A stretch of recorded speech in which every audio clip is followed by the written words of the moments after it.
You all asked for it. You've all talked to me about it. I finally started it. The Lost Hero by Riordan. This is the first book in the Heroes of Olympus series, and it is a companion series to the Percy Jackson and the Olympian series, and basically it follows 3 new characters who we did not know in the Percy Jackson series, and it's Jason, Leo, and Piper, and it's just, oh man, it's so cool because it actually does have Percy Jackson connections and characters in it.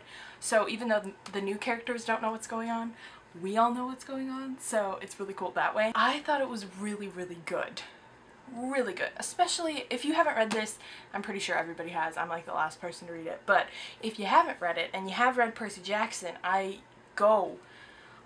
waited too long. It's just too good to put off.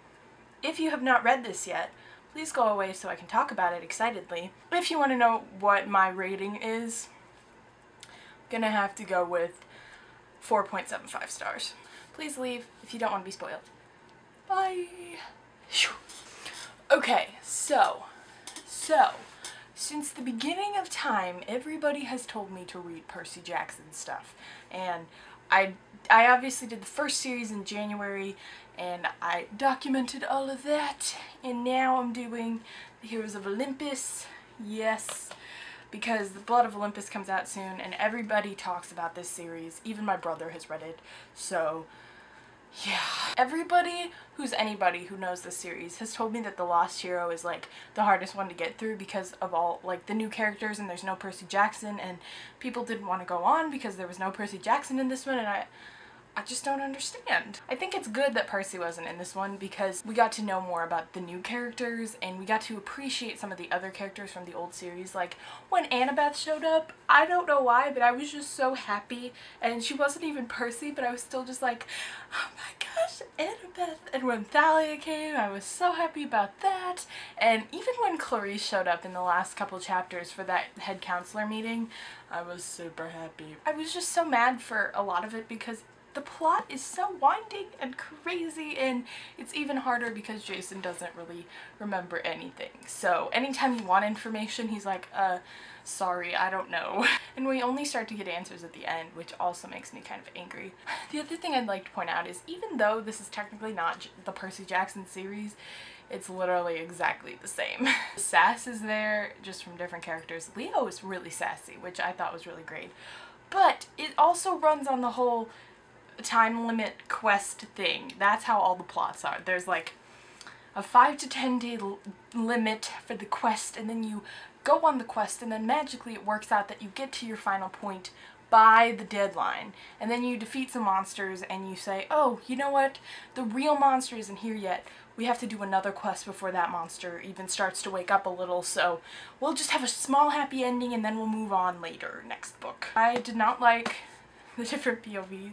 I mean, I appreciated them because that's kind of what you have to do in situations like this, but in the past month or so, I have just read so many changing POV books that I'm sick of them.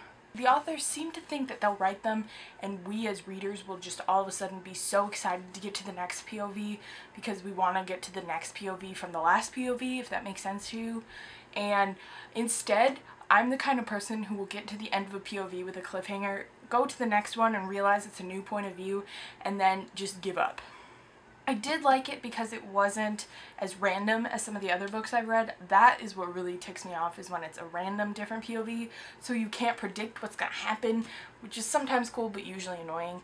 This one, I knew it was like 2 of Jason, 2 of Piper, 2 of Leo, start over, and it kept going like that. So I kind of felt like I was under control, but it was still annoying. I want to talk about the ending because I just got to it, and I had actually been spoiled. I had looked ahead because I was just so curious what the last page was, and I got spoiled. But I don't care. I really don't care. I just got to the end of it like 5 minutes ago, and I just had this uncontrollable feeling of happiness, and I really just wanted to sob from happiness, and I'm just so excited to start the next book because Percy.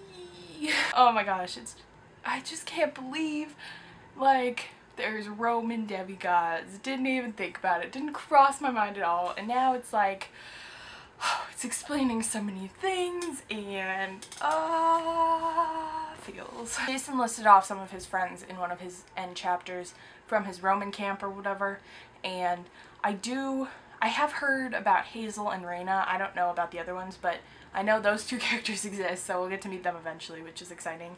So I guess my prediction for the seven demigods that are gonna go and fight this quest, we obviously have Jason, Leo, and Piper, and then I think Percy, Annabeth, maybe Hazel and Raina. That would be really easy. It just baffles me when writers can like connect separate series. Like Riordan and Cassandra Clare are the only ones I've known who've done it, at least successfully. And I just think it's really, really awesome when you can think so deeply and have that kind of knowledge of the world that you can mesh separate series and separate time periods and make it cohesive and wonderful. I don't know if you've seen Christine's video. She made a video called Literal Book Titles a couple weeks ago, I think. And anyways, so I watched that before I had read The Lost Hero, and her literal book title for The Lost Hero is basically something about Mother Nature being stupid and mean. Not like that, but anyways, so that was in her video, and I didn't understand it at the time, and then I got to this point yesterday where I was reading, and basically it was like, yeah, the evil she-woman person who's attacking everybody is Gaia, Mother Earth, and I was like, Christine was right. So let's talk about the three new characters. I don't know if I like Jason. He's like okay, but I feel like he's too much of a foil of Percy, and it kind of freaks me out, and I don't think I like him that much. He's just like, I don't know, solid character, whatever. But I do really like Leo. I think he's so funny and smart and lovable and cute, and I don't know, I just like him so much.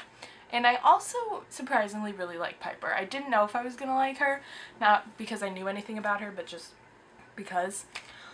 But I think she's really cool because she kind of proves that the Aphrodite kids are more than just shallow, pretty people. I especially liked the scene at the end where Piper pretty much tells Drew, like, I'm gonna be the senior counselor. I will challenge you right now. Like, stop. And then she has the one part where basically she's like, and Drew, honey, if you ever look at Jason again, I will pretty much throw you in a catapult all the way across the universe. Not that, but that's kind of what happened. It was just so like, yes, yes, girl power, thank you, Piper. I'm so nervous that we're gonna meet the Roman people and Jason's gonna like have a girlfriend, and it'll be like Hazel or Raina or something, and then Piper's gonna be left all alone. That would be so sad. I'm sorry that I didn't read them earlier, because you guys were right. I should trust you more often. I'm sorry. That is a very scatterbrained review of The Lost Hero by Rick Riordan. I totally did not see Son of Neptune as like Roman. I'm so mad at myself right now. That's that. I will definitely keep you updated when I read the next one and things like that. So, yeah, thanks for watching, and leave comments, please.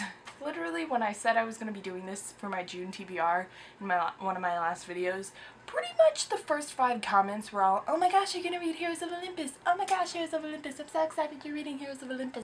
Why do you guys subscribe to me? Who liked me? What's going on? Okay, well, anyways, I need to go do something else, obviously, so I'll see you in the future. Bye-bye!